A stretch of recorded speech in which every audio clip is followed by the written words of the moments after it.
Go! Bonsoir tout le monde, bonsoir à toutes et tous. Vous êtes en direct sur Zoom, sur Facebook et peut-être même ailleurs. Nous sommes ensemble ce soir pour parler du glyphosate, pour mettre un terme enfin à l'usage de cet herbicide. Je vous propose tout de suite de passer la parole à Claude Gruffat, député européen, membre du groupe des Verts, pour vous présenter les membres du premier panel ce soir. Claude, la parole est à toi. Bonsoir à chacune et chacun d'entre vous. Merci de nous avoir rejoints pour ce sujet ô combien important. Bienvenue donc sur ce webinaire consacré au glyphosate et plus précisément à la trajectoire actuelle qui nous emmène irrémédiablement vers l'abandon de ce produit.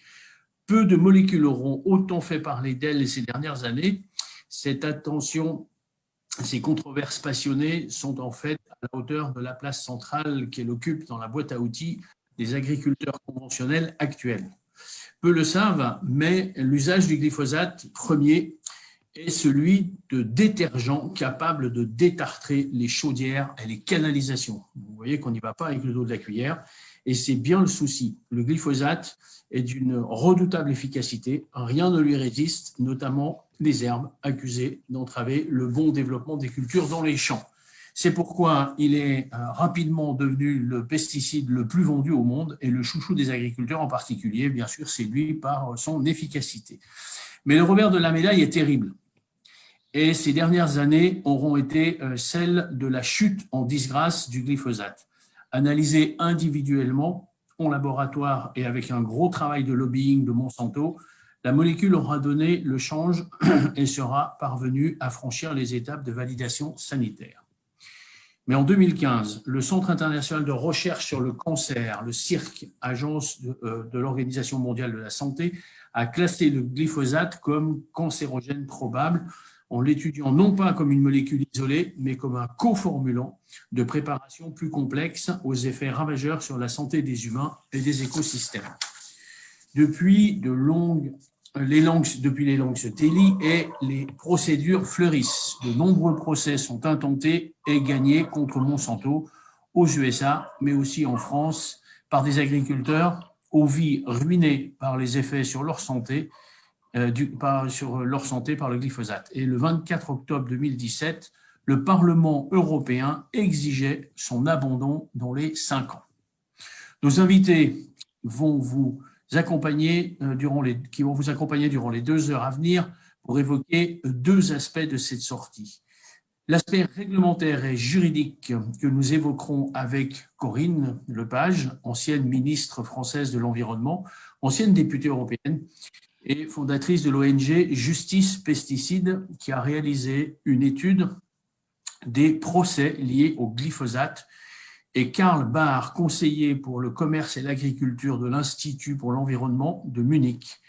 Il n'est pas à proprement parler un spécialiste du glyphosate, mais il vit quotidiennement la guérilla juridique menée par les défenseurs à tout prix des pesticides. Merci à vous deux d'être présents pour cette première partie. Et nous évoquerons ensuite avec Isabelle Véron, documentaliste, auteure de La Beauce, le glyphosate et moi, le point de vue des agriculteurs, premiers impactés au quotidien par cette sortie du glyphosate. Et en l'absence malheureuse de Madame Vogler, paysanne et députée autrichienne, c'est mon collègue et ami député européen Thomas Weiss qui va prendre la parole pour, et merci de l'avoir fait un peu au dernier moment, Thomas, pour parler de ce sujet avec moi, pour échanger avec Isabelle Véron. Merci à toi. Et puis, je passe tout de suite, sans plus attendre, la parole à Corinne pour démarrer la première partie sur l'aspect réglementaire. Corinne, si tu veux bien. Merci Claude, merci au groupe des Verts de me donner la parole et merci d'aider Justice Pesticides qui fait avec peu de moyens, et donc merci de votre aide. Un peu le travail que fait le Sabin Center aux États-Unis en ce qui concerne la justice climatique. Ce que je voudrais dire pour commencer, c'est que ce sujet du glyphosate et des produits à base de glyphosate, parce qu'on n'utilise pas le glyphosate pur, on utilise les produits à base de glyphosate, on voit apparaître un phénomène comparable à celui que l'on appelle la justice climatique, qui représente aujourd'hui 1500 procédures dans le monde. On voit apparaître une justice sanitaire. Et je suis prête à parier que demain, nous aurons une justice de la nature dans les mêmes conditions, c'est-à-dire des procès qui sont menés dans des pays et qui sont utilisés par les autres pays, les uns après les autres. Et on a une construction par degrés d'un droit qui, à la base, est national et pour nous communautaire, mais qui devient international, et je vais essayer de vous le montrer dans les 10 minutes que vous avez bien voulu me donner, qui devient international parce que les succès des uns servent aux autres.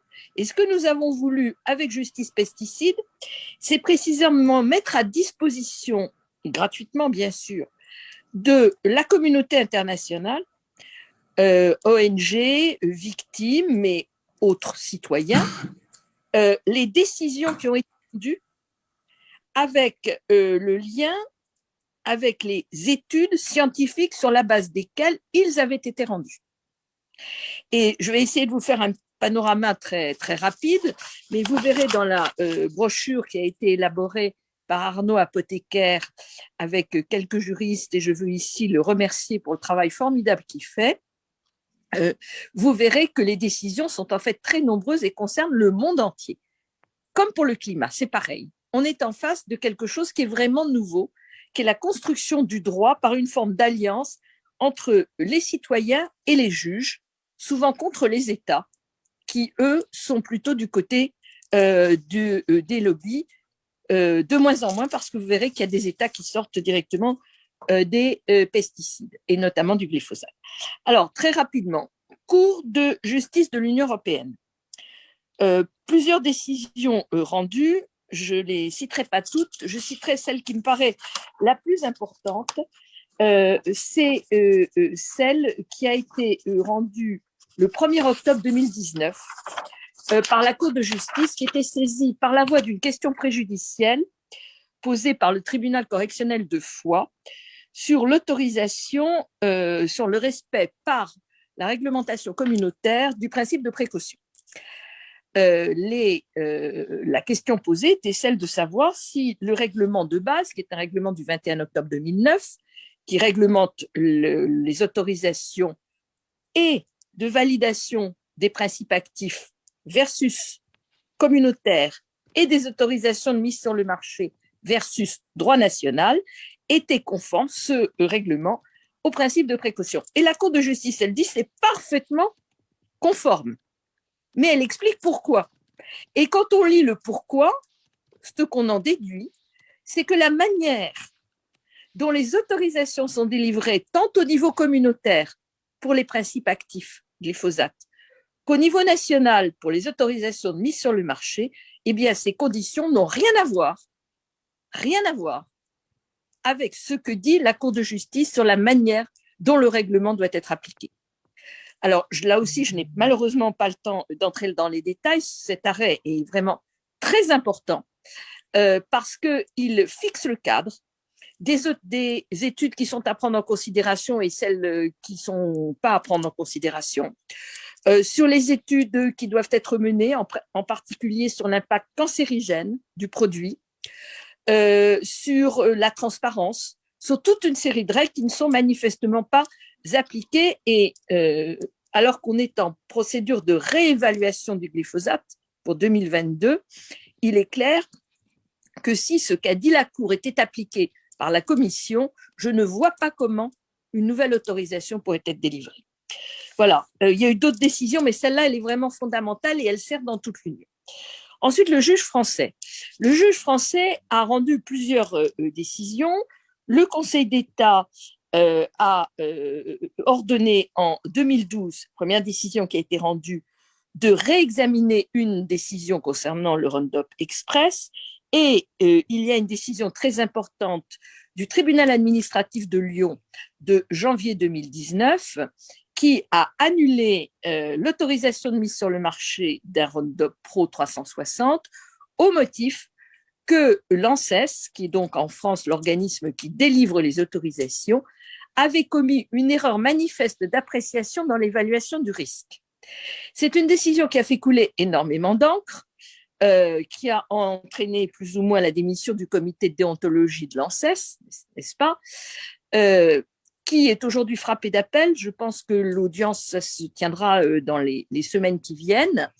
C'est vraiment une affaire clé, parce que si la Cour d'appel confirme le jugement du tribunal administratif et considère qu'il y a donc une erreur manifeste d'appréciation en considérant qu'un produit à base de glyphosate présente des risques qui ne sont pas pris en compte, ça veut dire que tout ce qui reste de produits à base de glyphosate, beaucoup ont été éliminés en France. Mais enfin, il en reste encore une bonne dizaine, et bien devront être abandonnés eux aussi.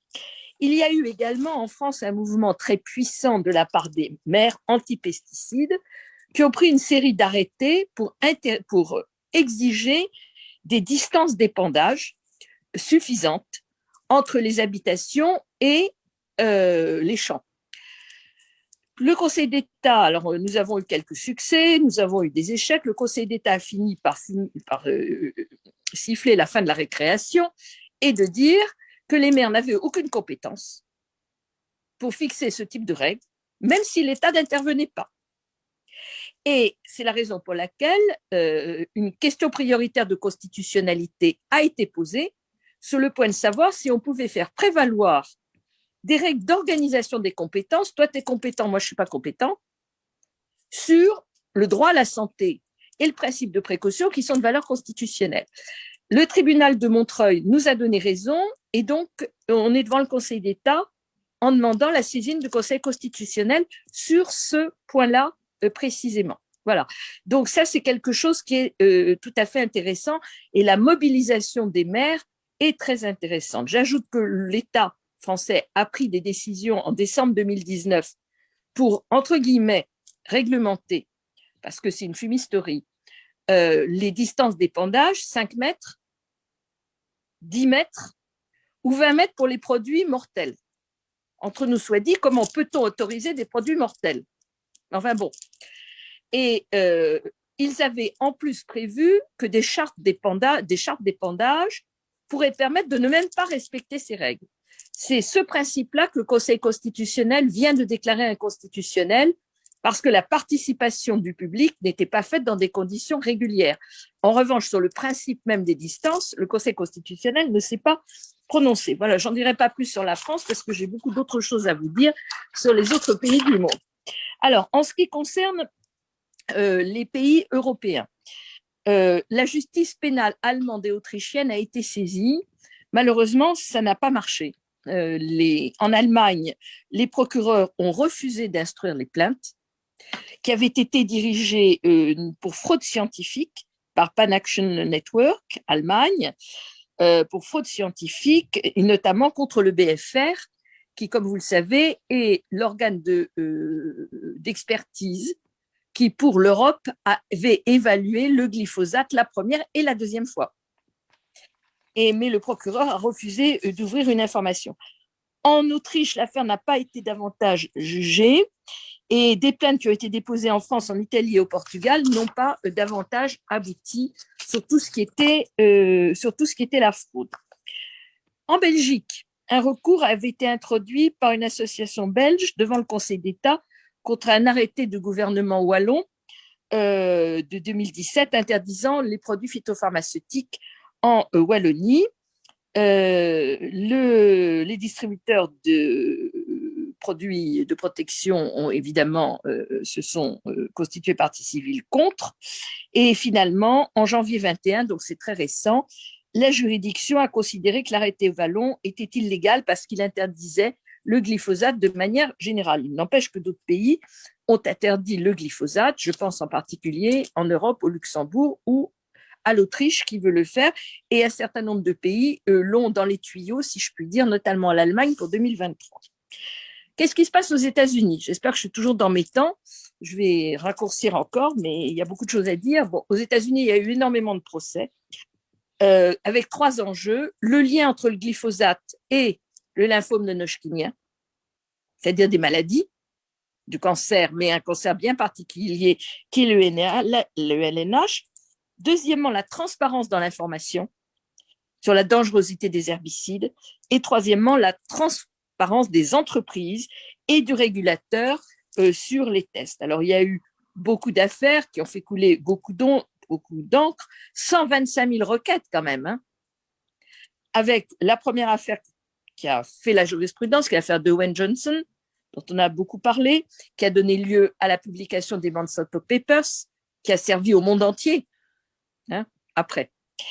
Avec ensuite les décisions Ordeman en 2019 et les transactions qui sont intervenues pour plus de 10 milliards pour le Roundup, le dicamba et le PCB. Pour les plaintes en cours, c'est un accord qui a été conclu en 2020. Donc, le caractère cancérogène, ou très probablement cancérogène du glyphosate, il a été jugé aux États-Unis de manière très claire. Il y a eu aussi des procès sur le manque de transparence qui visent l'autorisation de glyphosate elle-même. Généralement, ça s'est conclu par des arrangements avec un financement, mais pas d'annulation à proprement parler de l'autorisation. Et puis, il y a eu beaucoup de requêtes qui sont en cours d'instruction contre les géants de l'alimentaire parce qu'il y a des résidus de pesticides dans les produits qu'ils vendent, en particulier PepsiCo et Quaker Kids Company.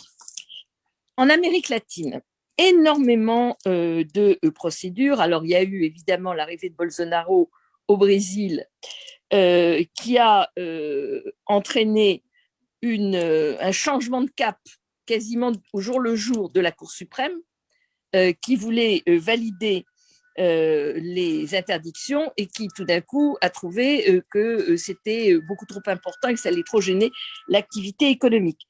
Il y a des procédures en Colombie avec quelque chose de très intéressant et assez rare qui est un procès entre l'Équateur et la Colombie. L'Équateur accusant la Colombie de l'avoir pollué. Et finalement, ça s'est résolu par un accord entre les deux pays, donc il n'y a pas eu de décision. Mais vous voyez, c'est un précédent qui est quand même assez intéressant entre deux pays. Vous avez des décisions intervenues par la Cour constitutionnelle de Colombie en 2017 qui a suspendu l'autorisation de glyphosate pour protéger des populations autochtones. Et également un tribunal de San Juan de Pasto qui, en 2020, a ordonné également la suspension d'épandage. Au Salvador, le retrait de 53 produits agrochimiques, dont les pesticides, et le gouvernement mexicain a annoncé très récemment qu'il interdirait dans les 3 ans qui viennent le glyphosate. 10 pays du Moyen-Orient ont interdit le glyphosate en 2015-2016, le Vietnam, la même chose. En Thaïlande, il y a eu une décision de la Cour suprême de 2020 qui a rejeté la demande des producteurs qui demandaient la révocation de l'interdiction, donc ils ont validé l'interdiction. Idem au Bangladesh, idem au Sri Lanka. Vous voyez, on est dans le monde entier, hein, c'est ça qui est absolument incroyable, c'est formidable ce qui se passe. Et en Australie, une décision de 2017 de la Cour suprême de Victoria qui accorde des dommages-intérêts à un viticulteur pour négligence et nuisance venant des dommages causés au vignoble par l'utilisation du glyphosate et beaucoup de procès sanitaires pour des gens qui ont contracté le glyphosate. Le seul continent finalement où il y a encore très peu de choses, c'est l'Afrique, où il y a le Togo qui a interdit l'importation et la commercialisation du glyphosate, mais pour le moment, à notre connaissance, c'est le seul. Voilà, j'ai été un tout petit peu plus longue que prévu, je vous prie de m'en excuser, et encore j'ai l'impression d'avoir fait du résumé de résumé, mais ça vous donne une idée du mouvement que tu indiquais, Claude, qui est lancé. C'est-à-dire, on va vers des interdictions, il y a des pays qui en prennent. Le Luxembourg, par exemple, a pris une interdiction. Il est poursuivis par les fabricants de pesticides. Le gros sujet, c'est évidemment ce qu'on va faire en 2022. Et il est absolument fondamental qu'on ne réautorise pas cette cochonnerie en 2022. Ça irait contre l'histoire, ça irait contre tout ce qu'on veut. Et si l'Europe sort du glyphosate, alors on a bon espoir de pouvoir aider et conforter tous ceux qui ont fait cet effort avant nous. Merci. Merci beaucoup, Corinne. Il y a tellement à dire. Il y a Grazie tellement de mille choses sur ce Corinne, ci sono sujet. così tante cose da dire su questo argomento. Et du coup, je passe, mais tu ne nous quittes pas, il y aura Però des questions après, Corinne. diciamo donc, che on va le pouvoir domande le continuer. lasciamo a dopo, sicuramente Et ci je sarà passe la tempo e parole à modo, Karl. ma nel Karl frattempo vorrei Maher, passare la qui parola. se bat, lui, en Allemagne pour ces questions-là. Est-ce que ça va? La traduction marche bien, tu nous entends et on peut y aller? Je vais parler en allemand si c'est d'accord. Bien sûr, mais pas de problème. Merci d'être là. Dann vielen Dank, hallo. Mein Name ist Karl Beer. Ich bin Referent für Agrar. Bonjour, je m'appelle Karl Beer et je suis rapporteur, consultant pour les politiques agricoles de Umweltinstitut de München, de Munich, donc en Bavière. Et je suis impliquée moi-même dans un contentieux parce que, effectivement, il y a un procès dans le sud de Tyrol.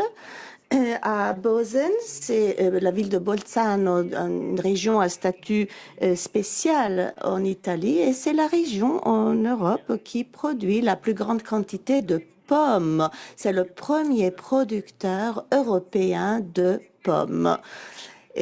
Donc, cela fait en sorte qu'il y ait une utilisation énorme de pesticides également. Et il y a donc un débat particulièrement vif parmi les habitants du Sud-Tyrol. Est-ce qu'il est juste d'utiliser ces pesticides ou bien cela est toxique pour les personnes, voire pour l'environnement, ainsi que pour le tourisme dont la région vit.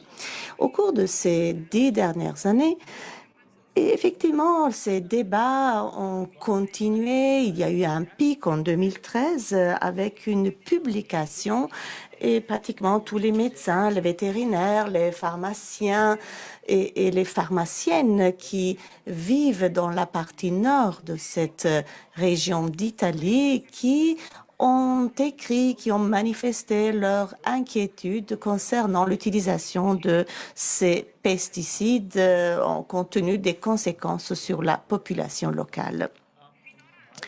Eh bien, jusque-là, il y avait des partie de la région qui n'était pas encore intéressée par ce débat, mais il faut dire que maintenant, pratiquement 3/4 des habitants se sont exprimés en faveur de l'interdiction de l'utilisation des pesticides dans leur ville, dans leur commune. Alors, quand est-ce que j'ai commencé à m'occuper de cette région d'Italie? Parce que nous, en Bavière, à Munich, on a commencer à, aider à soutenir ce problème qui était vécu au Sud-Tyrol, parce que nous avons pensé que cela pouvait représenter une action exemplaire pour essayer de se libérer des pesticides grâce à un certain activisme démocratique. Donc on s'en est occupé effectivement pendant quelques années et on s'est rendu compte que la situation est assez difficile quand même, est assez compliquée. Pourquoi? Parce que l'association des cultivateurs directs essaye de bloquer toute activité et les personnes qui essayent quand même de promouvoir cette interdiction, l'interdiction des pesticides, eh bien, ils ont risqué carrément leur travail du point de vue économique. Donc, on s'est rendu compte qu'il fallait lutter avec toutes nos forces parce que l'ennemi également est en train d'utiliser tous les moyens dont il peut disposer. C'est pourquoi nous avons commencé une action pour éviter l'utilisation des pesticides, pour l'interdire. Nous avons commencé à faire un clin d'œil à d'autres manifestes, à d'autres posters que les autres commençaient à utiliser. C'est-à-dire qu'on a essayé de donner le change. On a utilisé un logo pour promouvoir notre campagne. Donc, toute une série de posters en imitant une campagne qui avait été lancée il y a quelque temps pour attirer le tourisme. Et cela a eu un grand effet. L'effet d'une bombe. Ce poster, plusieurs fois, a été quand même vu dans les médias et les échos ont retenti longtemps. Et en même temps, il y a eu également publication d'un livre qui s'appelait Le miracle de Val. C'était un auteur autrichien et l'auteur s'était transféré pendant quelque temps pour mener des recherches, des études concernant ce livre. Et en 2018, il s'était rencontré avec Arnold Schuller, c'était le ministre de l'Agriculture. Eh bien, à l'époque, cela a porté à une plainte qui a été portée contre l'auteur et contre moi-même. En fait, voilà, on a été, on a reçu cette plainte pour diffamation.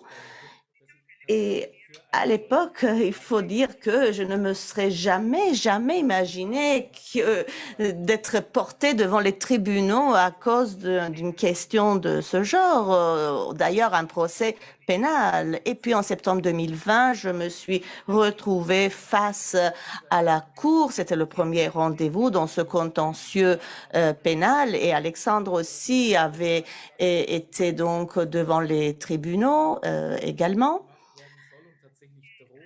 Donc, voilà, et à la fin, c'est peut-être moi, la personne peut-être plus menacée par les sanctions, car il s'agit de sanctions qui pourraient être particulièrement lourdes et je pourrais me retrouver face à une situation économique vraiment épouvantable.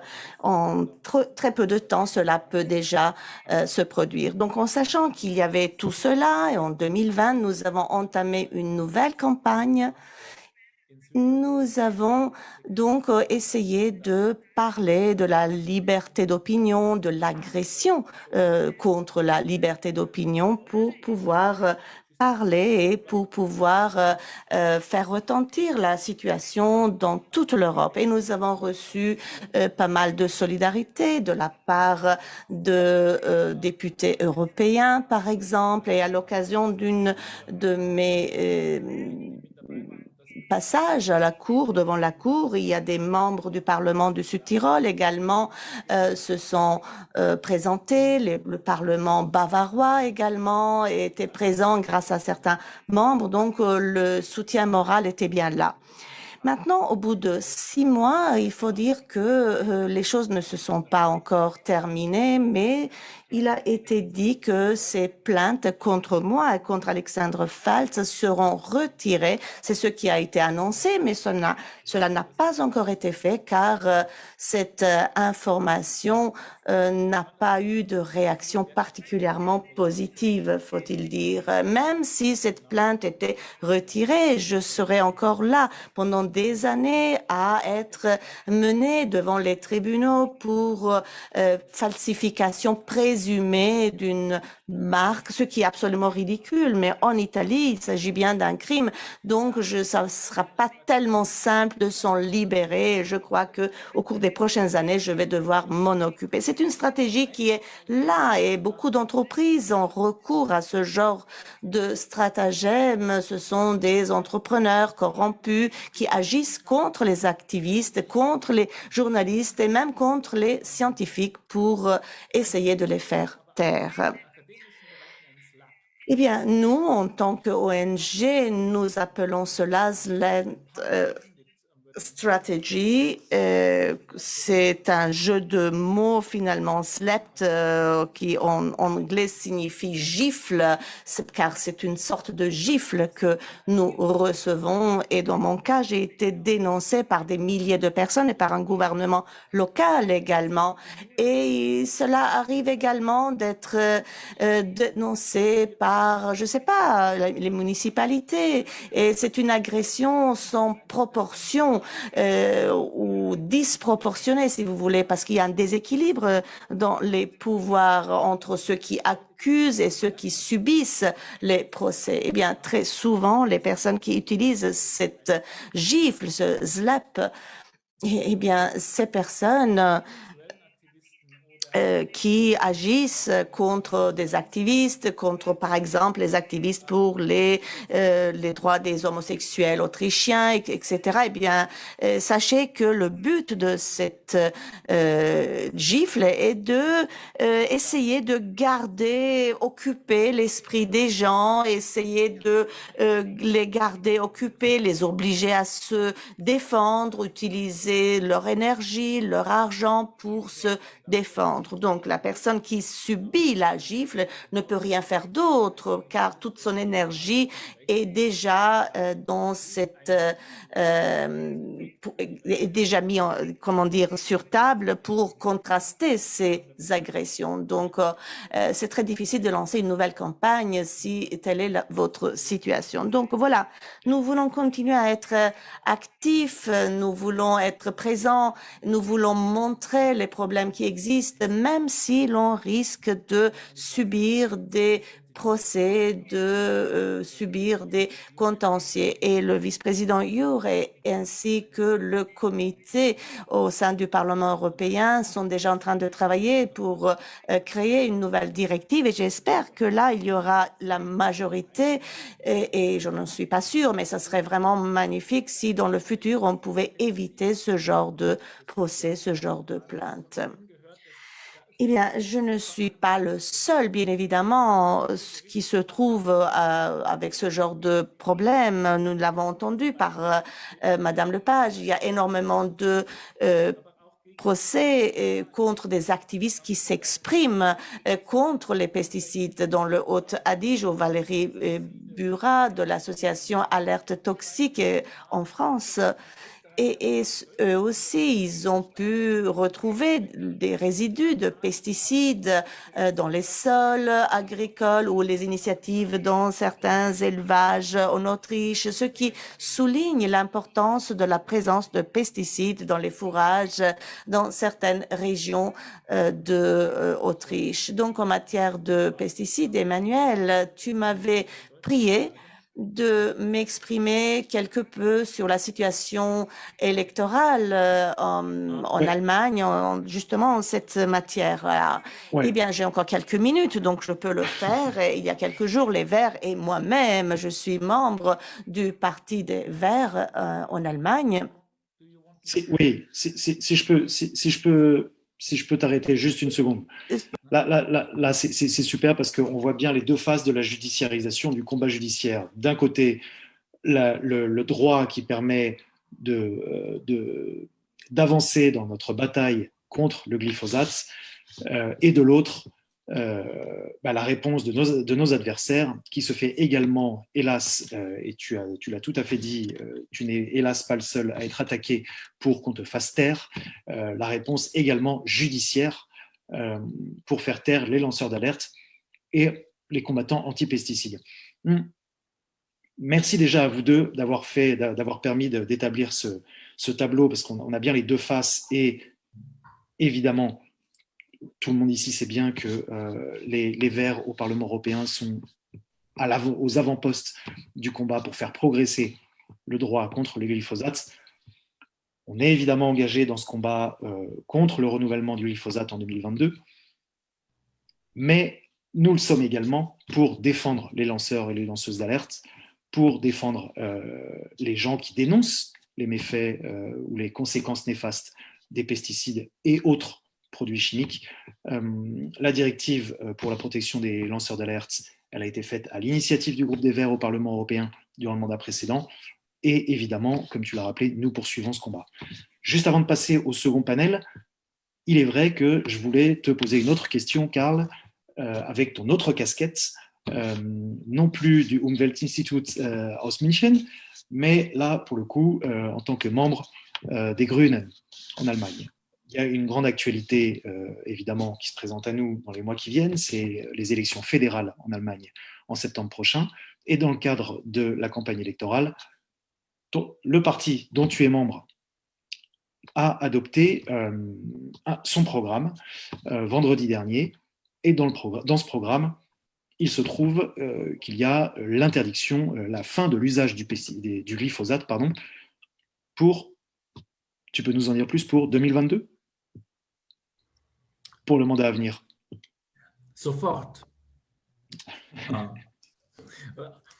Tatsächlich im Entwurf für das Wahlprogramm zur Effectivement, dans l'ébauche du programme électoral, donc pour les élections politiques qui devront encore être confirmées au Congrès, on prévoit une interdiction immédiate pour les principes actifs et pour les pesticides particulièrement dangereux et en particulier pour le glyphosate. Il s'agit là d'un aspect particulièrement débattu en Allemagne et notre gouvernement actuel, il y a peu de temps, convenu d'un programme pour la protection des insectes. Et là, on propose également, on prévoit la sortie du glyphosate, mais le gouvernement et en particulier notre ministre a fêté cette interdiction des glyphosates, c'est vrai, mais cette interdiction est liée à une interdiction à l'échelon européen. Donc, même cette interdiction dans les petits jardins vaut pour les formulations qui n'ont pas encore été autorisées, c'est-à-dire des 41 produits autorisés et qui sont utilisés dans les jardins, dans les potagers. Eh bien, après l'entrée en vigueur du programme avec la protection des insectes, 41 pesticides restent encore autorisés. Donc, tant que cette autorisation existe, eh bien, ils sont encore sur le marché, ils sont commercialisés. Donc, dans cet intervalle de temps, il faut savoir qu'il y a encore une autorisation qui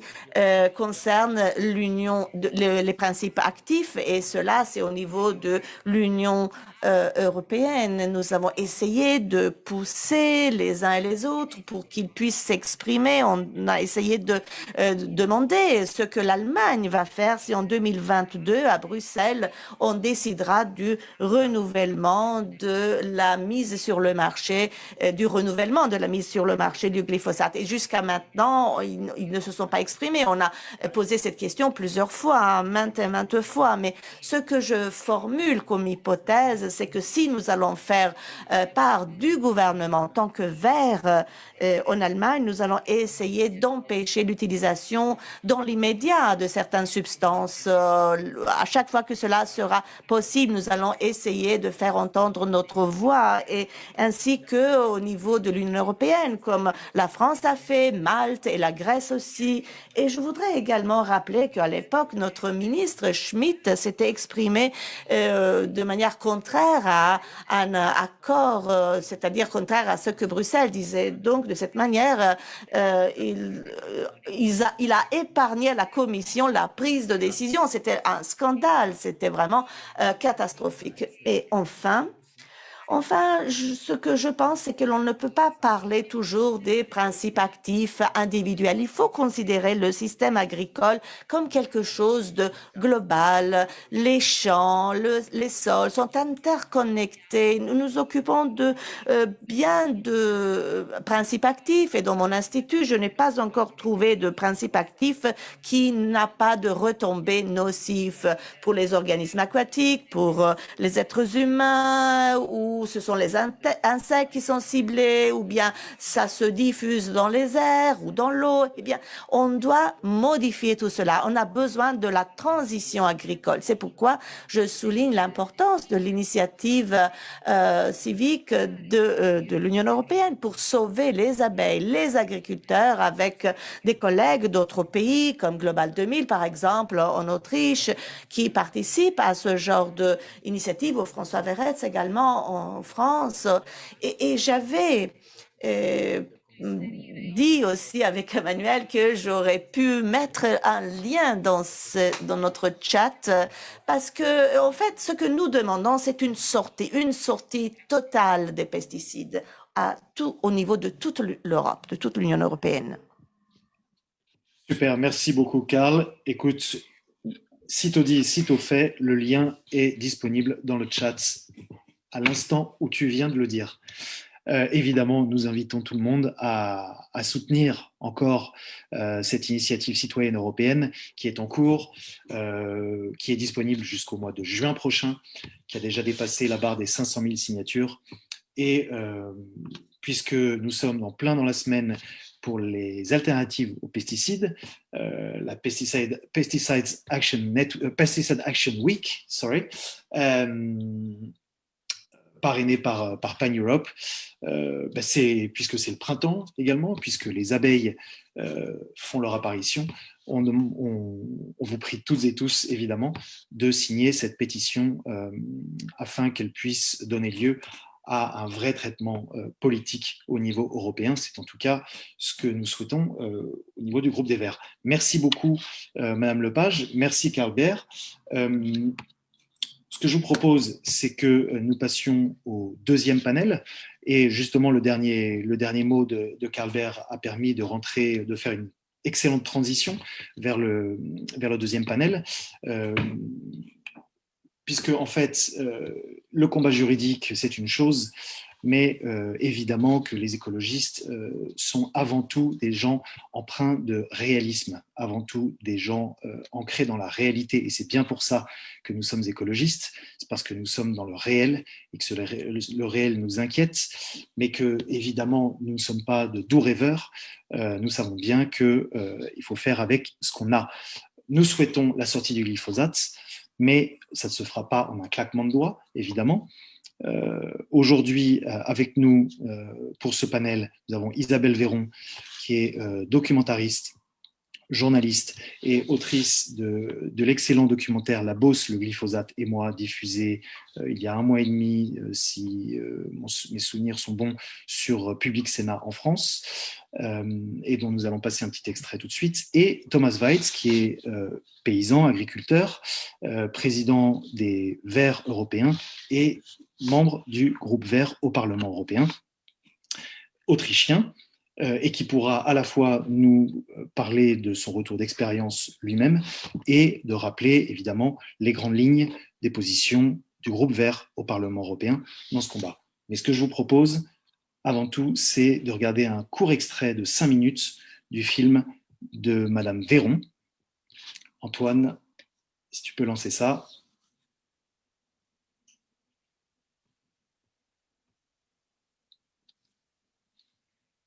Conventionnel. Moi, j'ai essayé un peu de m'informer, quoi. Donc, j'ai lu des choses, j'ai écouté des gens, j'ai vu les résultats des études. Moi, je suis qu'un citoyen agriculteur, hein, donc j'ai pas trop les moyens de déterminer. Mais par contre, les chercheurs, ils m'ont dit, les scientifiques m'ont dit, ce produit-là a priori est quand même dangereux. Donc, alors c'est pas lui, c'est l'adjuvant qui est avec, mais de toute façon ils marchent ensemble. Et ce produit-là, il est dangereux. Moi, je n'ai pas les moyens scientifiques de prouver le contraire. Donc, à partir du moment où on me dit que c'est dangereux, moi je me dis, faut pas que je l'utilise. On me dit, mais c'est vrai pour le glyphosate, mais c'est vrai pour les fongicides SDHI. J'ai lu l'année dernière que les SDHI, c'était vraiment des produits très dangereux pour les humains. Moi, j'en utilise plus. On me dit, l'azote, il faut faire attention parce que ça pollue les nappes. Et puis nous, ici, on peut même plus boire d'eau au robinet. J'essaye de mettre en pratique toutes les choses qui font qu'on ne va pas retrouver de l'azote, des nitrates au robinet, quoi. Enfin, ça me paraît être ma responsabilité d'agriculteur citoyen. C'est ma partition à moi, et je dois la jouer à fond, quoi. Enfin, je considère que j'ai une responsabilité à assumer dans cette société-là. Là, ce champ de blé, là, j'ai utilisé 0 glyphosate, j'ai pas labouré, T'as pas labouré? J'ai pas labouré. Et j'ai pas fait d'herbicide. Il y a de la folle avoine, c'est de la mauvaise herbe. Et puis là, il y a allez, une dizaine de mètres aussi. Juste les bords de champ là sont pas nickel. Quand on dit pas de glyphosate, c'est beaucoup d'autres herbicides, il y a un petit peu de mauvaise foi quand même. Parce que effectivement, si on arrête le glyphosate mais qu'on ne change rien, bah oui, et il va falloir mettre des herbicides. Et si on arrête le glyphosate, enfin, l'agriculteur moyen, il n'est pas complètement idiot, quoi. Il est un peu agronome aussi, quoi. Il se dit il va falloir trouver d'autres solutions pour remplacer finalement ce glyphosate, et des solutions agronomiques, pas forcément des solutions chimiques. De toute façon, je pense qu'il n'y aura pas de solutions chimiques qui remplaceront le glyphosate. Enfin, le mode de fonctionnement n'est pas du tout le même. Le système alternatif que moi j'essaye de mettre en place, c'est une approche systémique de mon exploitation. C'est-à-dire que j'ai rallongé les rotations, j'ai différencié les cultures, et je vais essayer de faire suivre des cultures où il va y avoir une certaine complémentarité, où ça va casser le cycle de la mauvaise herbe. C'est-à-dire que voilà, sur une même parcelle, sur cette parcelle-là, là, cette année il y a du blé, pendant 9 ans, il va y avoir des cultures toujours différentes. Alors le blé va revenir quand même. Sur 9 ans, il va revenir 3 fois le blé, parce que c'est quand même la culture principale. Mais après, sur 9 ans, il y aura du lin, du maïs, des pois, des févroles, du colza, de l'orge. Bon, du coup, tout ça, ça va empêcher les mauvaises herbes de s'exprimer, en fait.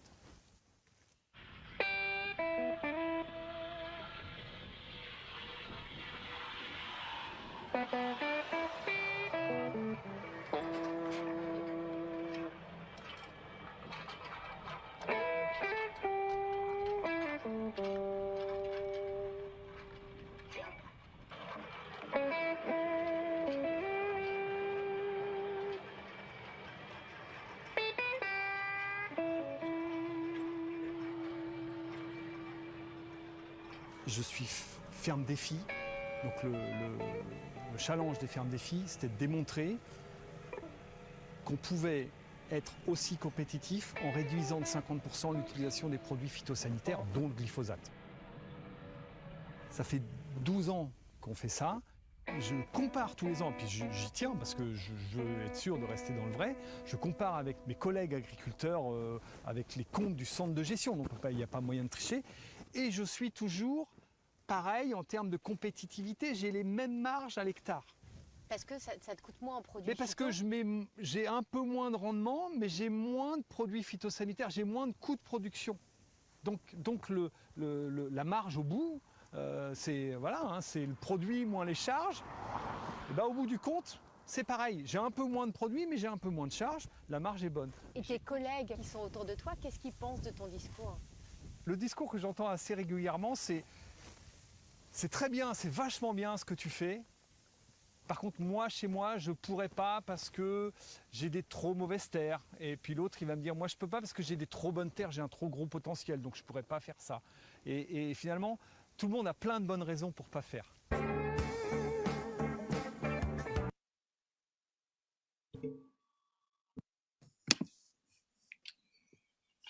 Tout le monde a de très bonnes raisons pour ne pas faire. Voilà, c'est le constat que tire Jean-Bernard Lauzier dans votre film. Isabelle, merci d'être avec nous. Vous avez donc rencontré un agriculteur qui vous a prouvé que sortir du glyphosate, c'est possible. Tout à fait. D'abord, merci de m'avoir invité, monsieur étant muet. Alors après, un agriculteur qui a voulu devancer l'arrêt du glyphosate, de l'interdiction du glyphosate, j'en ai rencontré qu'un. J'aurais pu en rencontrer énormément qui devançaient l'interdiction d'autres produits, je pense, mais le glyphosate, c'est quand même assez particulier. Quand on veut réduire sa consommation de phyto, c'est ce que j'ai compris en travaillant sur ce sujet, parce que je connaissais rien à l'agriculture. Mais pour un agriculteur qui est dans un système conventionnel où on lui demande de faire du rendement, le plus gros problème, c'est de se passer d'herbicides. Parce que et il faut préciser que Jean-Bernard Lauzier est en conventionnel. Tout à fait. Jean-Bernard Lauzier est en conventionnel, et donc c'est le seul que j'ai trouvé qui non seulement réduit sa consommation de phyto, ça il y en a plein, notamment dans les groupes défis, mais qui a devancé l'interdiction du glyphosate. Parce que le glyphosate, c'est vraiment le produit le moins cher et le plus facile et le plus pratique pour lutter contre les mauvaises herbes. Et en travaillant sur cette problématique, j'ai vite compris que s'il y avait autant de résistance à l'interdiction du glyphosate chez les agriculteurs, c'est parce que c'est un produit qui leur coûte beaucoup moins cher, qui est facile, et puis qui répond à une problématique contre laquelle, pour l'empêcher, ils vont devoir utiliser d'autres herbicides, labourer plus, donc ils sont convaincus que c'est une bonne solution et qu'on s'attaque aux mauvais produits. Et moi, dans ce documentaire, ce qui m'intéressait, c'était de les écouter, de comprendre d'où venaient ces résistances, parce que en les écoutant, j'ai entendu aussi des choses qui me mettent moi en colère aussi en tant que consommatrice écolo, et pour lesquelles je trouve qu'ils ont des bonnes raisons d'être en colère contre l'interdiction du glyphosate. Alors, je ne sais pas si je suis très claire parce que ça fait tellement longtemps que je travaille sur ce sujet que, en gros, si vous voulez, les agriculteurs que j'ai rencontrés sont convaincus qu'on s'attaque aux mauvais pesticides en voulant interdire le glyphosate. D'abord parce que beaucoup d'entre eux sont réellement convaincus que ce n'est pas dangereux et que la fabrique du doute qui a été faite sur la dangerosité du glyphosate fait qu'il y en a plein qui pensent que ce n'est pas cancérigène, enfin, il ne faut pas confondre entre le risque et le danger, etc. Et donc, ils sont convaincus que si on arrête le glyphosate, on va consommer beaucoup plus de fuel, on va consommer beaucoup plus d'herbicides, et puis on va peut-être nous trouver un produit qui le remplacera, mais qui pourrait être plus dangereux. Et c'est là où Jean-Bernard Lauzier, que vous avez montré, est intéressant, parce que je pense qu'il a la bonne réponse. La vraie solution pour arrêter le glyphosate, c'est de changer d'agriculture, en fait. C'est de casser le cycle des mauvaises herbes en allongeant les rotations. Mais c'est beaucoup plus compliqué. Et lui s'y est mis parce qu'il est passionné d'agronomie. Mais ce qu'on demande aux agriculteurs, c'est presque de changer de métier quand on veut Parce que c'est très facile quand on n'est pas agriculteur de se dire arrêtons les pesticides. Mais quand on est les mains dans le cambouis et qu'il faut vendre ses produits et avoir du rendement, c'est très compliqué de changer de modèle agricole. On est bien d'accord, on est bien d'accord. Il s'agit, c'est bien pour ça que Jean-Bernard Lauzier emploie le terme d'approche systémique. Il s'agit bien de changer de système. Je me permets de vous couper une seconde parce que, très heureuse surprise, vient de nous rejoindre Olga Voglauer, qui est députée autrichienne, elle-même agricultrice, et qui suivra votre intervention juste après. Bienvenue, Madame Voglauer, merci d'être avec nous. Je vous donnerai la parole juste après. Justement, Madame Véron, on est donc d'accord, c'est possible, mais ça implique donc un changement systémique. Quel est finalement qu'est-ce qui manque, à votre avis, aujourd'hui, pour que les agricultrices et les agriculteurs n'aient pas peur à ce point de la date butoir de 2022? Qu'est-ce que les pouvoirs publics pourraient mettre en œuvre pour réduire cette peur à néant et qu'on puisse enfin avancer ensemble et ne pas être dans un combat entre urbains et ruraux, entre agriculteurs et consommateurs, ce qui est exactement ce que nous combattons, nous écologistes, puisque nous prétendons, et la preuve en est, Olga Voglauer, Thomas Weitz sont agricultrices, agriculteurs avant même d'être des élus écologistes. Claude Gruffat est fils d'agricultrices, agriculteurs. Voilà, ça fait partie de notre ADN. Nous, on veut avancer avec ces gens-là. Comment faire en sorte, au-delà du discours et de l'agri-loving ou agri-bashing, comment faire en sorte qu'on puisse avancer ensemble? Quel genre de mesures ils vous ont fait remonter? Mais écoutez, j'avais à peine commencé à travailler sur ce sujet que très vite, ils m'ont tous répondu qu'ils ne comprenaient pas qu'on les emmerde avec cette interdiction du glyphosate, alors qu'on en importait des doses considérables dans des tas de produits à l'insu des consommateurs. Et alors maintenant, on commence à entendre parler de plus en plus de cette histoire de tourteaux de soja OGM qui viennent notamment du Brésil. Mais ce qu'il faut bien comprendre dans la colère des agriculteurs français à arrêter le glyphosate, c'est qu'en France, le glyphosate, on l'utilise entre deux cultures, dans ce qu'on appelle une interculture, et on l'utilise pour ce qu'ils appellent nettoyer le champ. Alors, quand on n'est pas du monde agricole, ça paraît effrayant, mais on nettoie le champ en mettant ce pesticide qui va tuer absolument toutes les mauvaises herbes pour après semer. Donc, a priori, dans le blé, le colza, la culture qu'on va mettre en place après, il y aura pas ou peu de résidus de glyphosate. Alors qu'on importe en Europe des produits qui viennent de pays où on a inventé les OGM précisément pour supporter le glyphosate, comme c'est le cas du fameux soja brésilien qu'on importe en déforestant la forêt amazonienne. Et là, donc, c'est pas le glyphosate, on ne le passe pas avant de semer le soja, on le passe sur le soja une fois, 2 fois, 3 fois, à des doses beaucoup plus importantes qu'en France. Et ça, les agriculteurs français, ça les rend fous. Parce que nous, au final, on va acheter de la viande qui provient d'animaux qui ont été nourris avec des tourteaux de soja gavés de glyphosate. Et pour couronner le tout, quand ils m'ont parlé de ça, ils m'ont dit qu'il fallait que je m'intéresse aux limites maximales de résidus, aux LMR, les limites maximales de résidus. Donc ça paraît technique, mais finalement, quand même, on comprend très vite d'où vient le problème. C'est que pour pouvoir importer des produits agricoles, on met des doses de résidus minimales. Et quand on regarde ces limites maximales de résidus, que tout le monde peut voir, puisque moi, je suis allée les vérifier sur le site du Conseil de l'Europe, je ne sais plus très bien lequel, mais en tout cas, c'est le syndicat Coordination Rurale qui m'a mis au courant de tout ça. Et sur leur site internet, c'est très, très clair. Ils donnent les liens sur les sites officiels de la Commission européenne.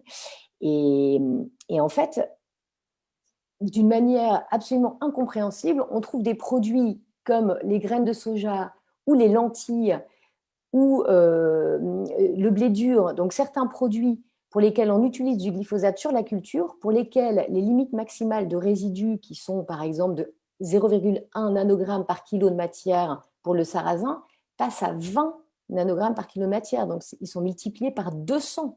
Et ça se fait à l'insu des consommateurs. Donc, j'ai trouvé très intéressant de voir que quelqu'un comme moi, qui peut être considérée comme une consommatrice bobo écolo qui ne veut pas des pesticides, en attendant, je suis absolument d'accord avec la colère des agriculteurs conventionnels qui vivent à côté de chez moi et qui sont fous de rage qu'on leur interdise le glyphosate tout en nous en faisant consommer sans nous prévenir dans certaines denrées alimentaires. Parce que je vous parlais des lentilles et du blé dur. Alors là, ce n'est même pas une question d'OGM, c'est encore pire. C'est un processus qui est interdit en France qui s'appelle la dessiccation, qui consiste à épandre du glyphosate sur la culture quelques jours avant de récolter pour accélérer le fait qu'on va pouvoir récolter les grains. On fait notamment ça au Canada avant les gelées, pour être sûr de ne pas perdre tous les grains juste avant que ça gèle. On épand du glyphosate et 2 jours après, vous récoltez ça se passe surtout avec des lentilles, notamment vos lentilles ou vos blés durs. Et toujours les agriculteurs m'ont appris par rapport au glyphosate que dans le blé dur, c'est un processus qui a fini par être connu des consommateurs italiens, parce que comme ils consomment énormément de pâtes et de produits à base de blé dur, ils ont appris qu'au Canada, le blé dur qu'on leur importait du Canada était gavé de résidus de glyphosate, et ils ont réussi à l'interdire. Et en France, moi, je n'avais jamais entendu parler de ça. Donc, cette colère-là des agriculteurs conventionnels, elle est vraiment intéressante parce qu'elle est légitime.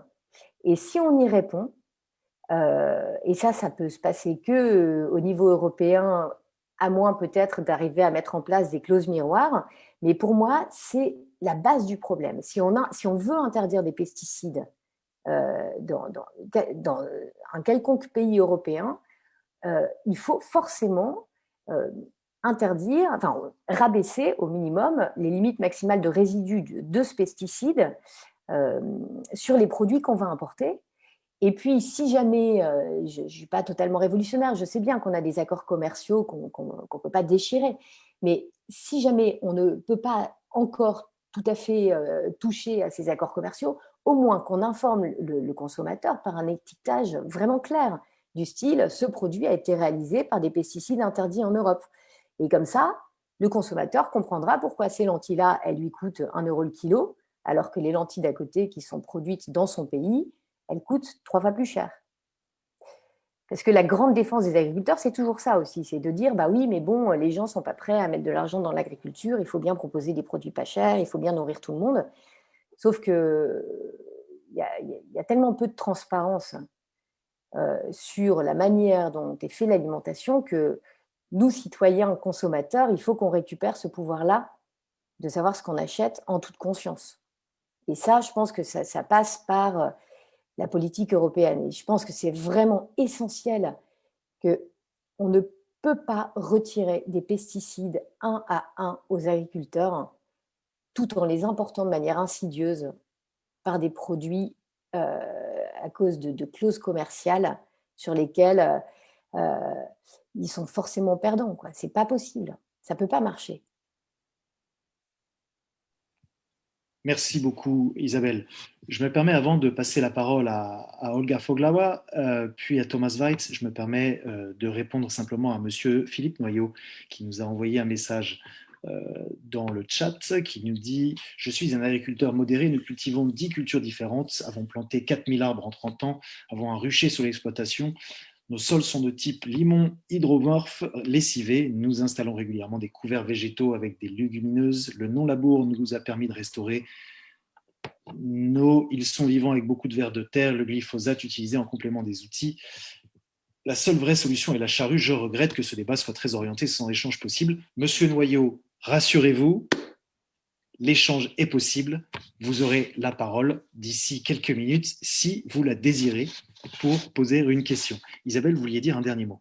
Oui, mais je remercie Monsieur Noyau d'intervenir parce qu'effectivement, c'est là aussi où, comme toujours, tout est toujours un peu plus compliqué que ça en a l'air. Effectivement, le glyphosate a permis le développement de l'agriculture de conservation, qui est une forme d'agriculture qui va dans le bon sens, dans le sens où elle cherche à rétablir la vie des sols. Moi, j'habite à côté de la Beauce. C'est une région où on avait des sols incroyablement fertiles.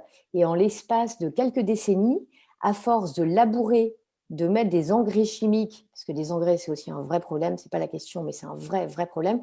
À force de labourer, de mettre des engrais chimiques et de mettre des pesticides, on a tué la vie du sol.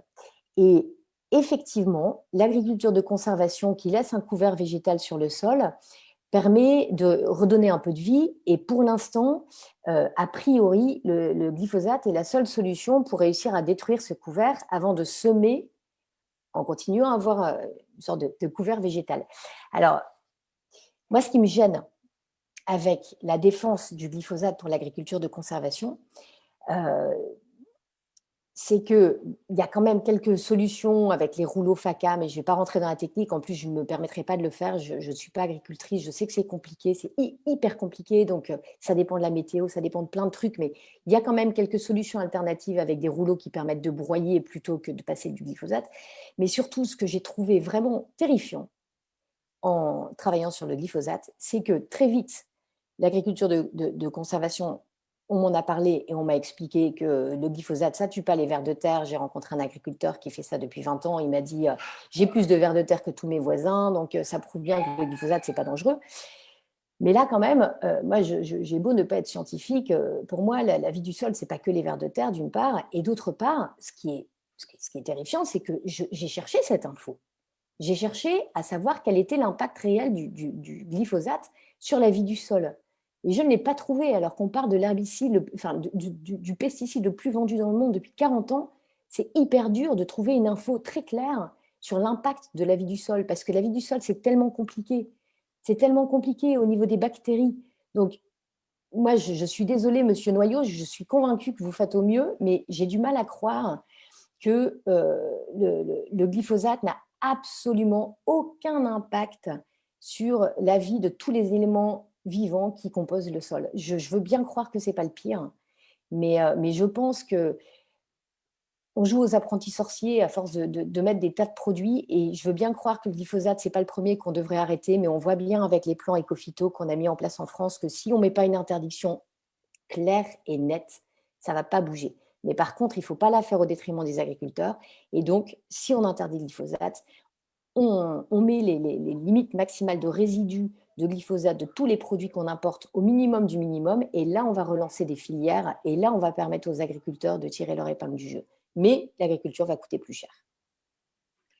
Et ça, la part du budget de chacun dédié à l'agriculture, ça ne pourra plus être aussi faible, quoi, parce que ça ne peut pas marcher.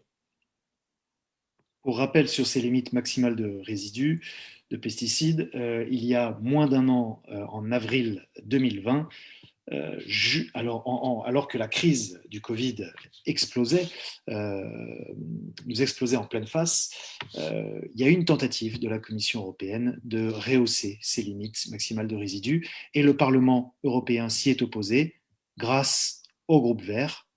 C'était en avril dernier et heureusement, cette hausse des LMR n'a pas eu lieu.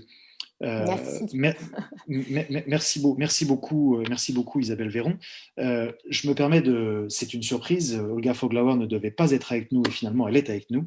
Je me permets de lui donner la parole tout de suite.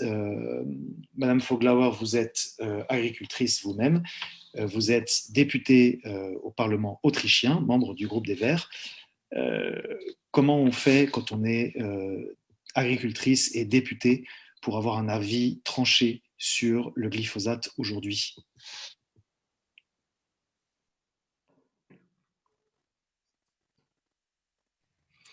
Ja, entschuldigt meine Verspätung und Spontanität. Wir haben eine Nationalratssitzung. Oui, excusez-moi de mon retard, mais il y avait une réunion du Conseil national et donc aujourd'hui, je n'ai pas pu accepter, disons, d'autres échéances, disons. Mais je peux vous raconter ce qui se passe en Autriche aujourd'hui. On a introduit une interdiction totale. Le Parlement autrichien l'a confirmé en 2019 et nous avons préparé donc une proposition d'une loi pour une interdiction totale qui était transmise à la Commission. La Commission nous a dit qu'elle ne pouvait pas notifier cette interdiction, mais que nous aurions dû suivre, être accusé d'une procédure d'infraction.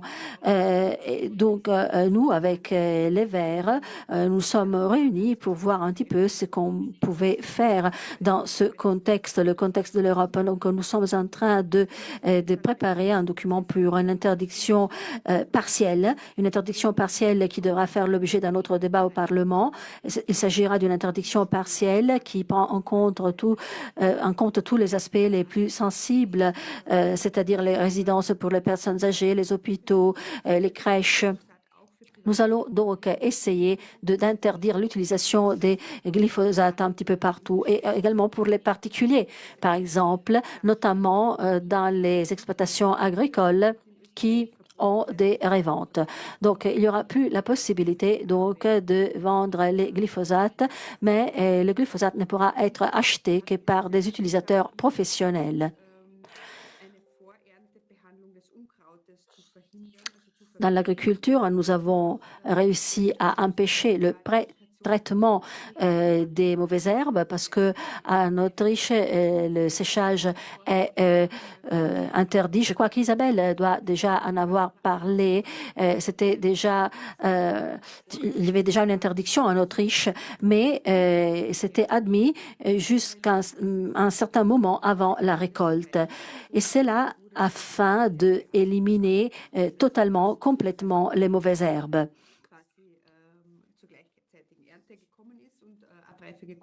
Et de cette manière, nous avons introduit cette pratique, mais comme je l'ai déjà dit, c'est la seule interdiction, donc cette interdiction partielle que nous avons pu introduire. En tant que coalition, nous avons bien sûr essayé de nous imposer. On aurait voulu introduire un modèle similaire au modèle qui existe en Allemagne, également pour une sortie progressive de manière à ce que les entreprises aussi puissent sortir des glyphosates progressivement. C'est quelque chose que nous n'avons pas encore réussi à faire. Peut-être qu'on arrivera à le faire dans l'avenir, on en parlera et on essaiera de le faire également à travers notre programme agro-environnemental à partir de 2023. Et c'est là notre approche.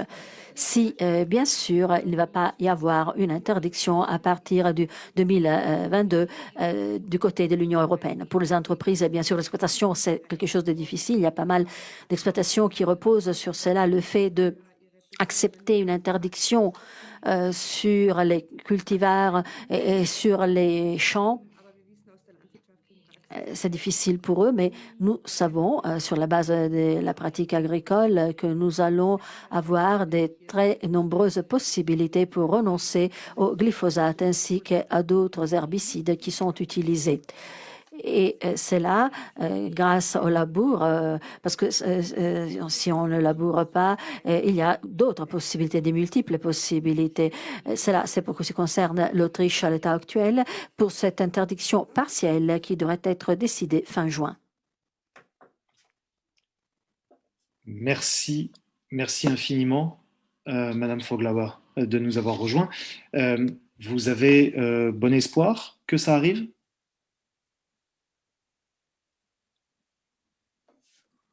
Yes, merci, Emmanuel. And I will use the luxury of having translation and speak in German, if I may. Je vais parler en allemand, donc si je peux, je me permettrai donc d'utiliser ma propre langue, en remerciant les traducteurs qui sont là. Je profiterai donc du service qui m'est offert. Au début de mon intervention, je voulais parler de la raison pour laquelle les glyphosates sont utilisés en agriculture. Il y a pas mal d'agriculteurs qui protègent ce produit, qui défendent l'utilisation de ce produit. D'abord, dans la viticulture, on l'utilise pour faire en sorte que les filières des plantes soient, comment dirais-je, sans mauvaises herbes. Et cette utilisation pourrait être cette utilisation-là, on pourrait obvier par l'utilisation de machines. Mais les machines sont chères.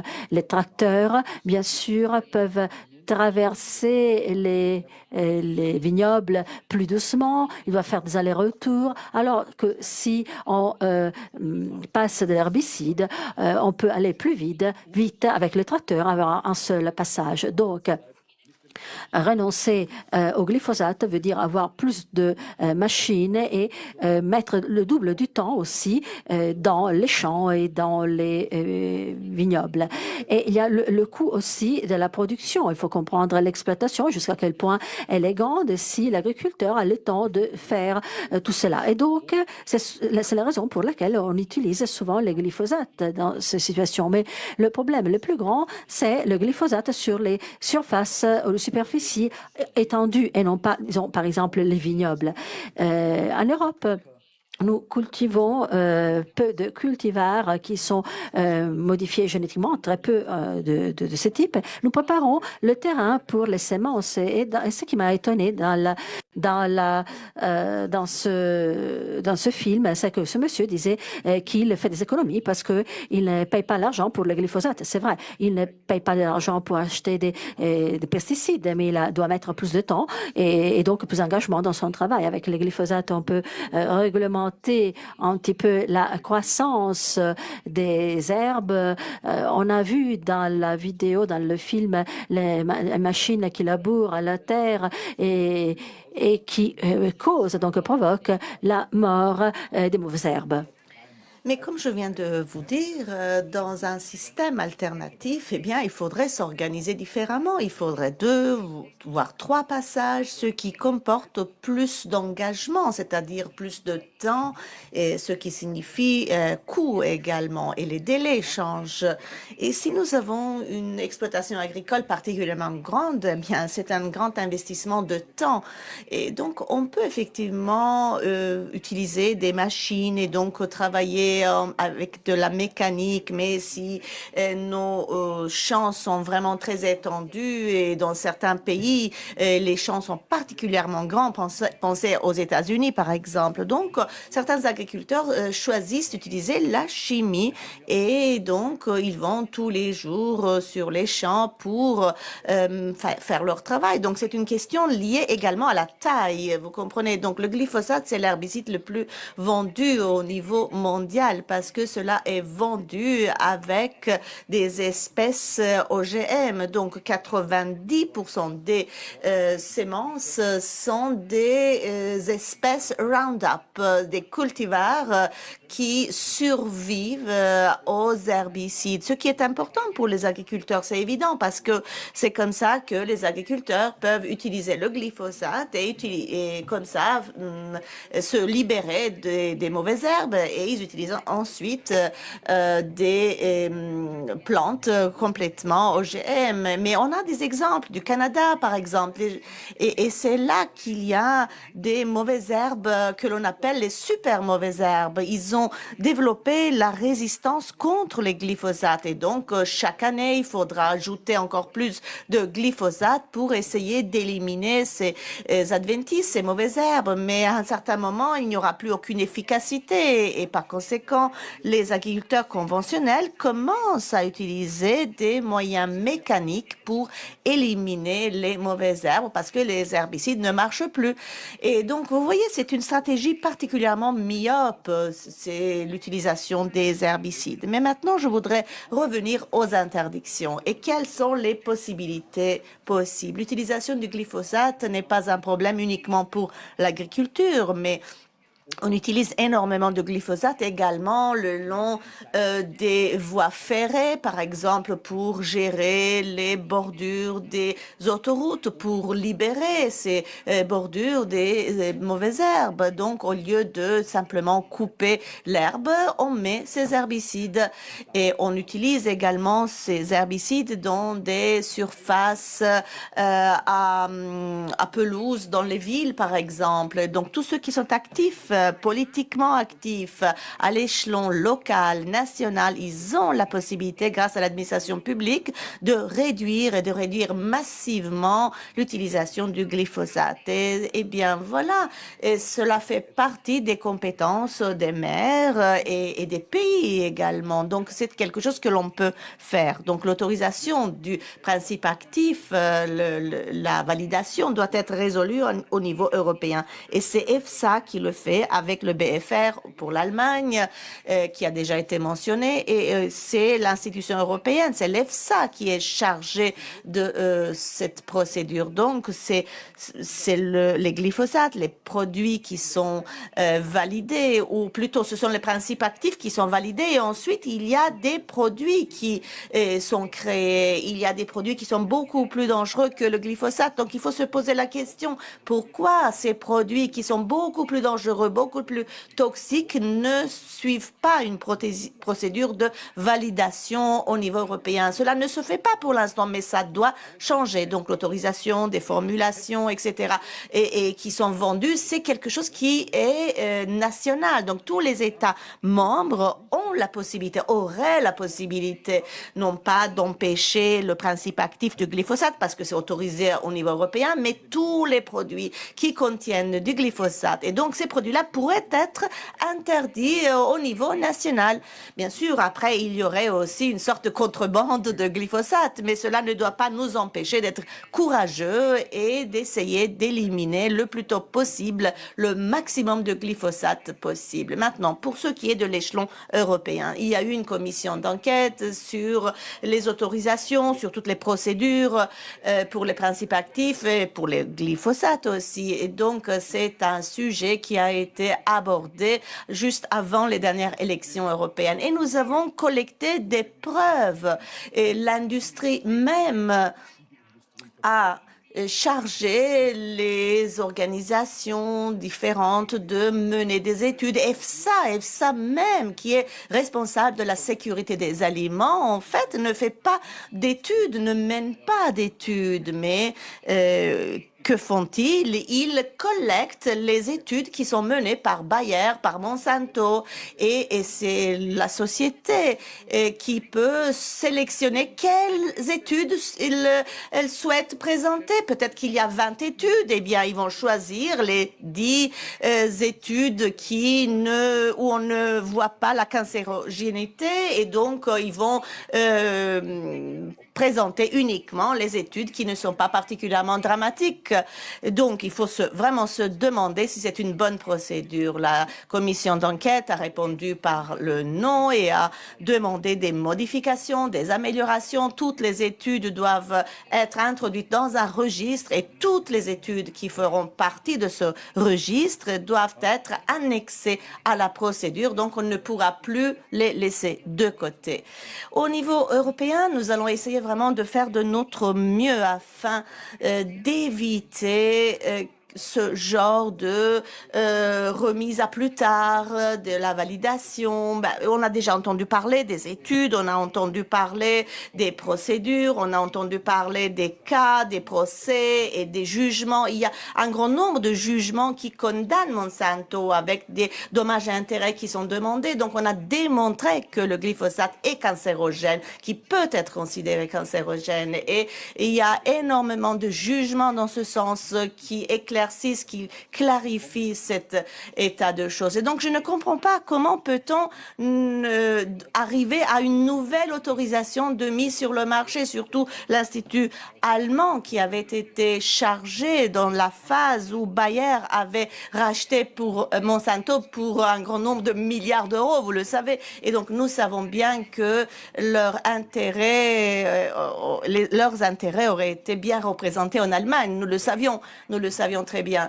Et nous savions qu'il y avait ces intérêts économiques énormes dans les coulisses. Donc, pour résumer, il faut essayer vraiment d'aller de l'avant, tous ensemble, la société civile, les citoyens, nos responsables politiques à tous les niveaux, au niveau européen également, pour finalement empêcher que le principe actif glyphosate soit à nouveau autorisé. D'après ce que je sais, cette procédure devrait se conclure avant le 22 ou le 22-23, parce que l'agriculture n'a pas vraiment besoin du glyphosate, parce qu'il y a toute une série de solutions mécaniques qu'il est possible d'adopter. Mais le dernier mot, je voudrais le laisser aux agriculteurs. Et je suis agriculteur bio aussi. Nous devons essayer de faire en sorte que les agriculteurs puissent recevoir le bon prix pour leurs produits, parce que quelques cents par kilo pour leurs céréales, eh bien, je trouve que c'est pas possible. Il y a une pression énorme qui est exercée sur les prix. C'est pourquoi les agriculteurs quittent ce travail. Et le coût de la farine, la farine pour faire du pain, 30 cents. Eh ben, si c'est 10 cents de plus, eh bien, on payerait peut-être 3 cents de plus pour un sandwich. Donc, pour le consommateur, cela n'aurait aucun sens, n'aurait pas d'importance. Donc, l'industrie doit commencer à payer un prix équitable aux agriculteurs. Voilà, donc je termine là. Il est important vraiment de considérer toutes les faces de la médaille. Il faut que tout un chacun puisse participer à cette lutte contre les glyphosates. Merci beaucoup, vielen Dank, Thomas. Thank you so much. Pour rappel, puisque Thomas a couvert absolument tout le sujet, la seule chose qui manque peut-être, c'est justement le débat qui est le nôtre aujourd'hui au Parlement européen et dans lequel Claude et Thomas sont très investis, mais également tout le groupe des Verts. C'est le rapport d'initiative sur la stratégie Farm to Fork, qui est la déclinaison alimentaire du Green Deal européen et qui comporte justement un objectif à horizon 2030 de réduction de 50% d'usage des pesticides. Si je peux me permettre, nous pouvons prendre des questions. Monsieur Noyau est-il encore parmi nous? Si Monsieur Noyau veut prendre la parole ou en tout cas dire quelque chose, c'est toujours possible. Dans le chat également. Et sinon, je pourrais tout simplement donner la parole à Claude. J'ai une question. Monsieur Jean-Yves Chauveau, Si tous les agriculteurs font des rotations longues, est-ce qu'ils auront un marché pour leur production? Là, Isabelle Véron, vous voulez répondre, ou Thomas peut-être également? Moi, je ne sais pas si j'ai le pouvoir de donner une réponse qui ait un quelconque poids. En revanche, ce qui est certain, c'est que ça me paraît évident qu'on a mis les agriculteurs conventionnels, alors plus particulièrement, moi je me suis intéressée aux agriculteurs qui étaient près de chez moi et il se trouve que j'habite dans une région de céréaliers. Donc pour des céréaliers qui produisent une agriculture qui a besoin d'être transformée, c'est d'autant plus compliqué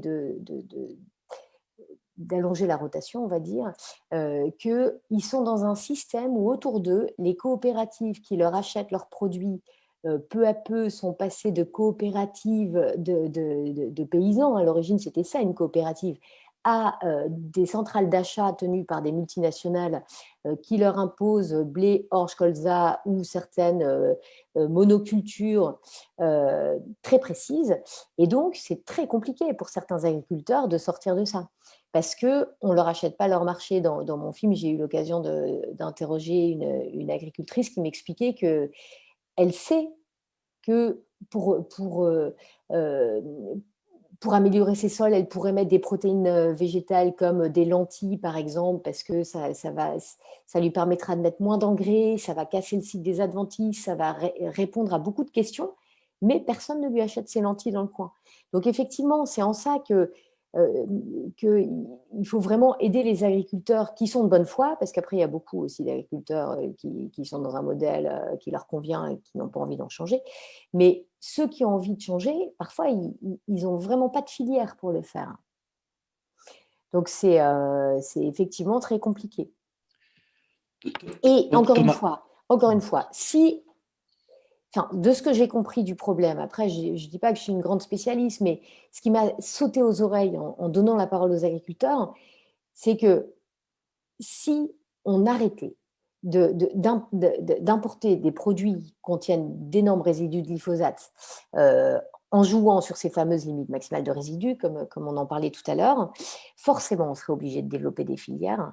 Donc, évidemment, ça ferait augmenter le prix des protéines végétales sur le marché français parce que ça coûte forcément plus cher de produire sans certains pesticides qu'en mettant tout ce qu'on peut pour faire toujours au moins cher. Mais en tout cas, ça créerait ces filières et ça permettrait d'allonger les rotations. Donc, c'est un tout qui pourrait être cohérent s'il y avait la volonté politique de le faire. Là je passe la parole à Claude, justement, sur la structuration des filières au niveau européen. Comment faire? Alors, c'est une question compliquée parce que ça aussi, ça ne se fait pas du jour au lendemain. Ça veut dire qu'on part dans une organisation entre les différentes parties prenantes. Et là, c'est vraiment, enfin, tout fort, c'est vraiment du producteur jusqu'au consommateur en passant par les collecteurs de marchandises, les stockeurs, les transformateurs, les distributeurs. C'est-à-dire qu'il faut qu'un ensemble d'acteurs soit reliés ensemble, en coopération, pas en compétition, pas comme c'est le grand dogme au niveau européen de la compétition, où on met les gens les uns contre les autres. Et ça produit quoi? Ça produit des dégâts, ça produit des entreprises qui chutent, qui n'y arrivent pas, puis après on parle de compétitivité, puis après il faut mettre de la chimie pour être plus compétitif, et puis là on est parti dans une boucle infernale où on s'en sort jamais et où on finit par ne plus avoir de réponse. Donc, et moi je dis ça parce que je l'ai expérimenté personnellement dans la structuration des filières bio, puisque j'y ai beaucoup contribué en France. Et c'est un système qui fonctionne, c'est un système dans lequel les parties prenantes peuvent trouver un chemin vertueux pour eux, une vraie place et une construction des prix, une construction des besoins, une construction des volumes, c'est-à-dire qu'est-ce qu'on fait l'année prochaine, combien d'hectares on fait en blé, en tournesol, en soja, en protéagineux, etc. Parce que les différents acteurs préparent, prévoient, anticipent et sont transparents, c'est-à-dire disent leurs besoins. Et du coup, c'est là où c'est important, on ne met pas les gens en compétition, on va acheter une semaine sur l'autre sur un marché sauvage des volumes pour tirer les prix vers le bas, etc., etc. Donc, c'est une véritable construction à laquelle on a à faire face. Et Isabelle parlait des coopératives et du rôle des coopératives. Pour moi, les coopératives, au début, c'est ce qu'elles faisaient en fait. Et puis après, elles ont abandonné ça. parce qu'elles sont rentrées dans un système et elles ont voulu. Et on les a emmenées et elles se sont emmenées sur une agriculture d'exportation, en France en tout cas, je ne sais pas ce qu'on dira pour l'Allemagne et ce que les autres diront pour les autres pays que je connais moins, mais du coup on est parti sur une agriculture d'exportation et on a abandonné l'agriculture qui produit l'alimentation pour les humains ici. Parce que Isabelle disait tout à l'heure, je ne sais pas si on a les filières, par exemple, les blés boulangers pour faire du pain en France, on ne le produit pas, hein. Pas les volumes, on en importe 70% des volumes. Tout ce qui est protéagineux pour alimenter les humains, les protéines végétales pour les humains, on en importe une grande partie. On n'est pas du tout dans l'autonomie. Et je ne parle même pas des accords de l'OMC qui l'interdisent pour l'alimentation animale, etc. Donc, oui, il y a de la place pour refaire des filières, oui, il y a de la place pour de la production, mais c'est une vraie organisation, une vraie volonté et une vraie organisation en coopération entre les acteurs pour qu'on puisse structurer quelque chose et être dans un schéma qui, du coup, est vertueux.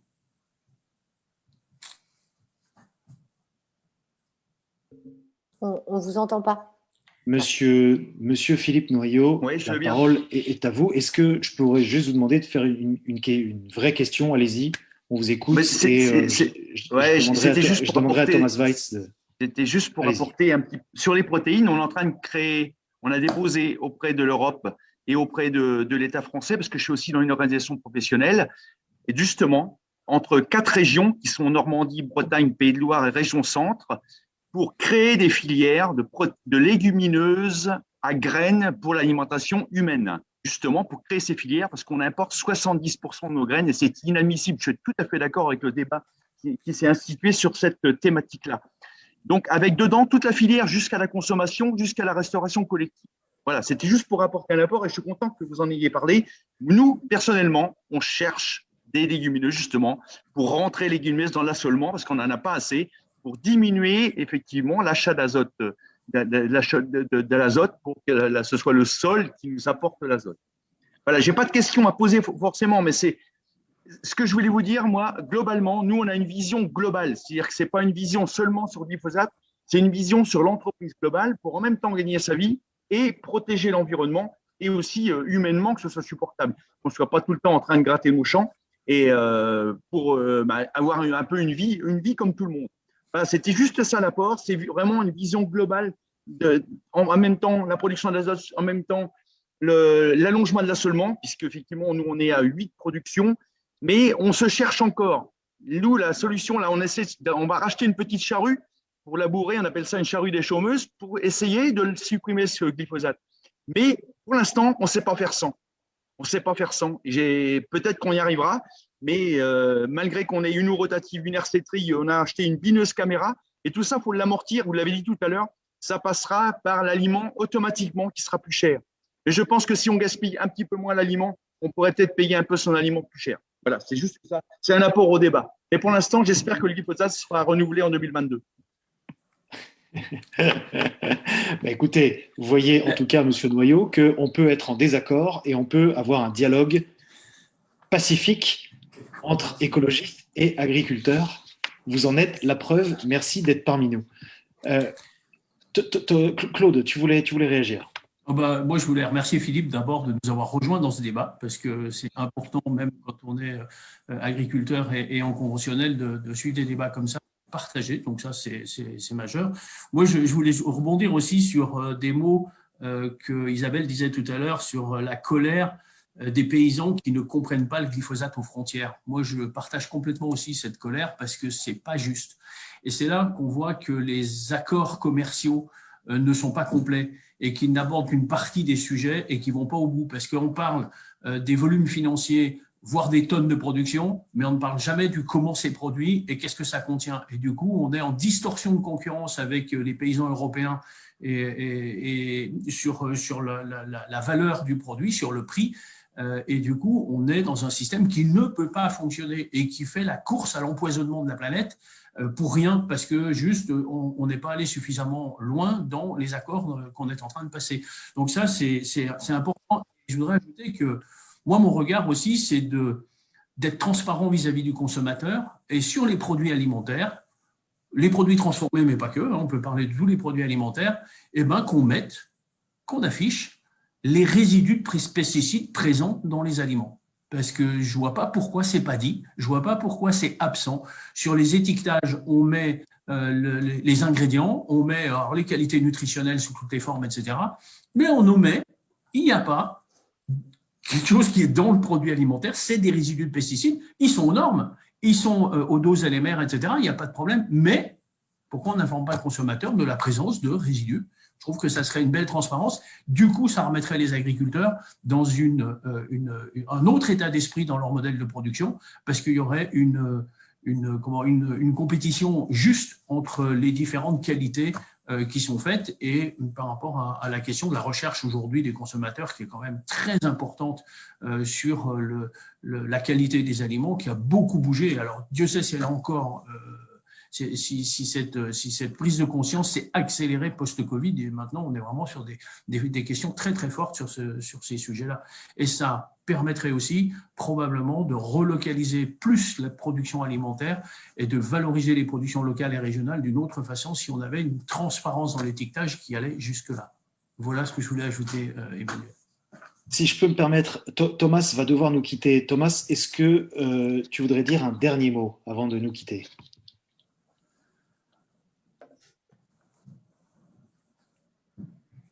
Oh, that's perfectly fine. It's representing us perfectly. So don't worry. Ok. Bonne soirée à toi. Merci Thomas de nous avoir rejoints pour cette soirée.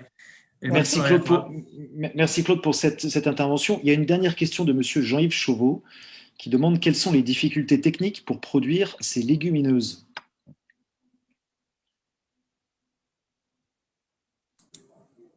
C'est un agriculteur de répondre là. Voilà. Et justement, Thomas vient de nous quitter. Et éventuellement, monsieur Noyau, est-ce que vous voulez répondre ? Non, mais Jean-Yves, je le connais très bien. Il y a le climat, on a des plantes. Il n'y a pas eu de recherche sur les légumineuses.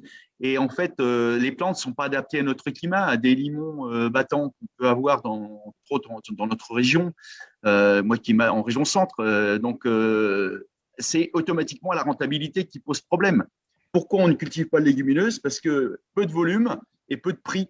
Donc, automatiquement, on ne produit pas. C'est ça qui est là le fait bloquant. Alors après, on en met dans les intercultures. On en a parlé tout à l'heure, Isabelle. La possibilité, c'est d'en mettre quand l'été nous permet d'implanter des intercultures. C'est-à-dire, interculture, c'est entre deux cultures. C'est entre une culture qui sera récoltée en été et une qui sera implantée au printemps. Et là, on arrive à implanter des févroles ou des pois qui passeront l'hiver et là, qui vont capter de l'azote.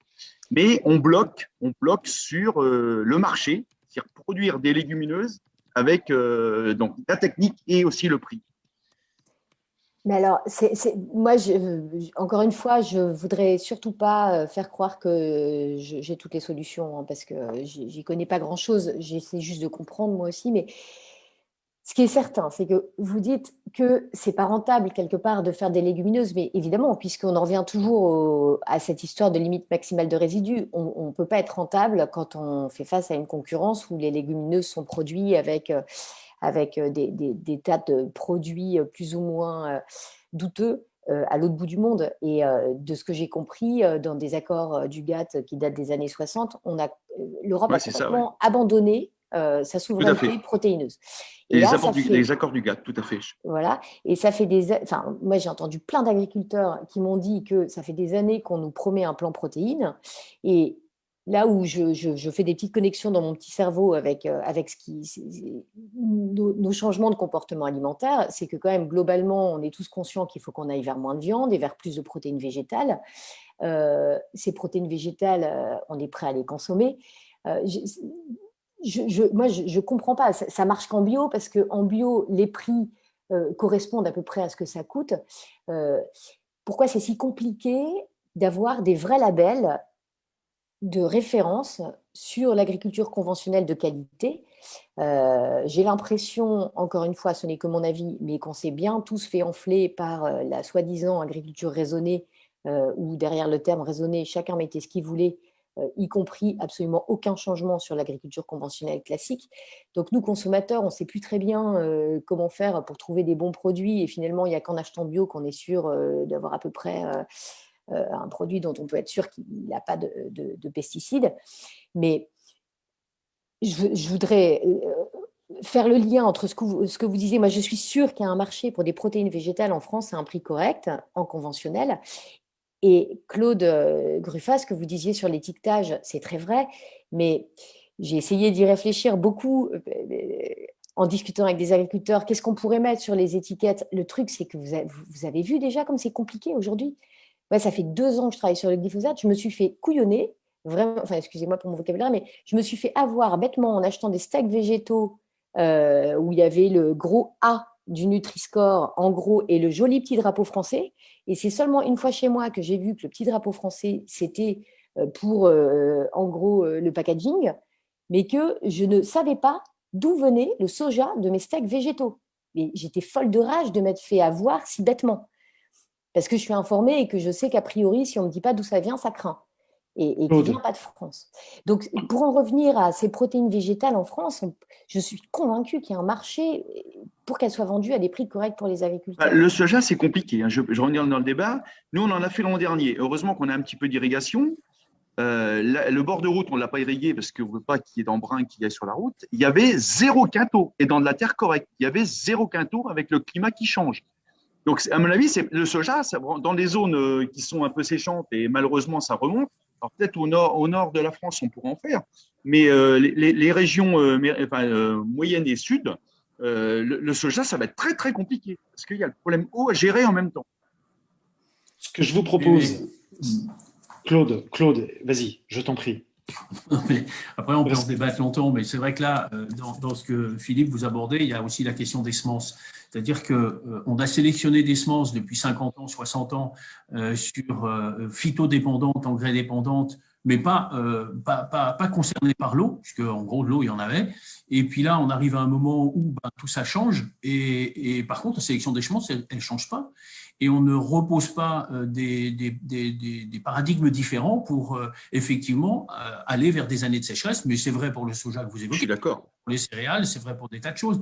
Et ça repose pour moi, ça repose une grosse difficulté. Je la connais bien en bio parce que les bio utilisent des semences conventionnelles parce qu'il n'y en a pas d'autres. Il faut tout refaire pour se refaire un de semences adaptées aux méthodes de l'agriculture biologique.